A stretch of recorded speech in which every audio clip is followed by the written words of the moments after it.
അസ്സലാമു അലൈക്കും. ഞാൻ നിങ്ങൾക്ക് മുമ്പിൽ കൊണ്ടുവരാൻ പോകുന്നത് സ്വാലിഹ് നബിയുടെ ഒട്ടകത്തിൻ്റെ കാൽപാദമാണ്. സമൂദ് ഗോത്രത്തിലേക്ക് അയക്കപ്പെട്ട സ്വാലിഹ് നബി അലൈഹിസ്സലാം അദ്ദേഹത്തിന് ഒരു ദൃഷ്ടാന്തമെന്തോളം അള്ളാഹു ഇറക്കി കൊടുത്തൊരു ഒട്ടകത്തിൻ്റെ കാൽപാദം പടിഞ്ഞ മണ്ണാണിത്.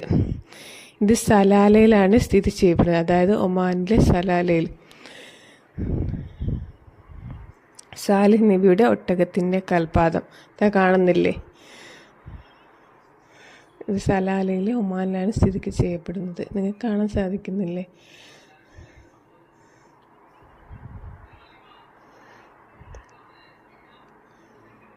സലാലയിൽ സന്ദർശിക്കുന്ന ആൾക്കാർക്കൊക്കെ ഇത് കാണാവുന്നതാണ്. ഇവിടെ ചാർജ് ഒന്നുമില്ല, നമുക്ക് ആർക്കും വേണേലും കാണാം. സാലിഹ് നബിയുടെ ഒട്ടകത്തിൻ്റെ കാൽപാദം അതുപോലെ സംരക്ഷിക്കപ്പെട്ടിരിക്കുന്നുണ്ട്.